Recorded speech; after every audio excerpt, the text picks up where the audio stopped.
Hello दोस्तों, स्वागत है आपका हमारे channel defence affairs in Hindi पर। और आज हम बात करने वाले हैं कि कैसे ब्राजील मांग रहा है इंडिया से मदद। दोस्तों, इंडियन नेवी की कोशिश रहती है कि वो अपने एग्जिस्टिंग पावर को मेंटेन करते हुए और ज्यादा इंप्रूव कर सके, और इसी कोशिश का रिजल्ट है कि इंडियन नेवी वर्ल्ड की टॉप नेवल फोर्सेस में गिनी जाती है। और चीन जैसे देश भी, जो एशिया में उन्हीं डोमिनेंस बढ़ाने और तिब्बत जैसी दूसरी कंट्रीज के टेररिस्ट पर कब्जा करने की कोशिश के लिए जाना जाता है, वो भी इंडियन नेवी से बच के ही रहना चाहता है। और ऐसा पॉसिबल हो पाता है सिर्फ और सिर्फ इंडियन नेवी और गवर्नमेंट की लगातार कोशिशों की वजह से।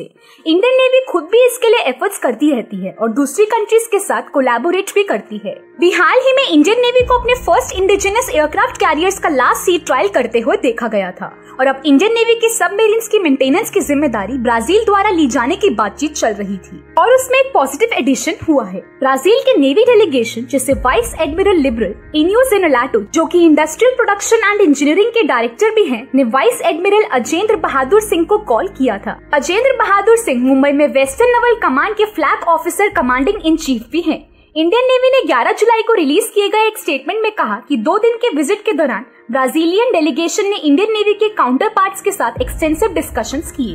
इन डिस्कशंस का main focus maintenance of submarines था। इस विजिट के पार्ट के ही रूप में डेलीगेशन ने MDL यानी कि Mazagon dock ship builders limited और एक कलवारी क्लास सबमरीन्स को भी विजिट किया। MDL naval group of France के साथ मिलकर 6 कन्वेंशनल स्कॉर्पियन की मैन्युफैक्चरिंग में इन्वॉल्व है। इंडियन नेवी कलवारी की 6th और लास्ट सबमरीन इसी साल अप्रैल के लास्ट में लॉन्च की गई थी। ब्राजीलियन नेवी भी 4 स्कॉर्पियन क्लास सबमरीन्स को ऑपरेट करती है। डीजल इलेक्ट्रिक अटैक सबमरीन्स के मेंटेनेंस के लिए कोलैबोरेशंस के ऑप्शंस को एक्सप्लोर कर रही है।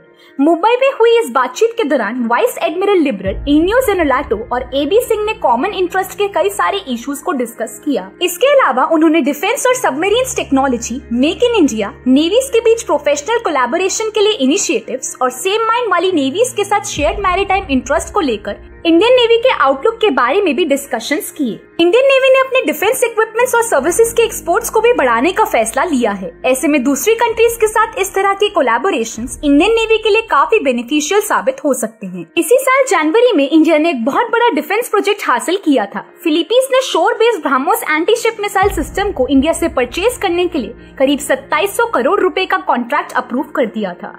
आप क्या कहना चाहेंगे इस बारे में, हमें कमेंट्स में बताइएगा। तब तक के लिए like, share, subscribe and click the notification bell, ताकि आपको हमारी वीडियोस की नोटिफिकेशन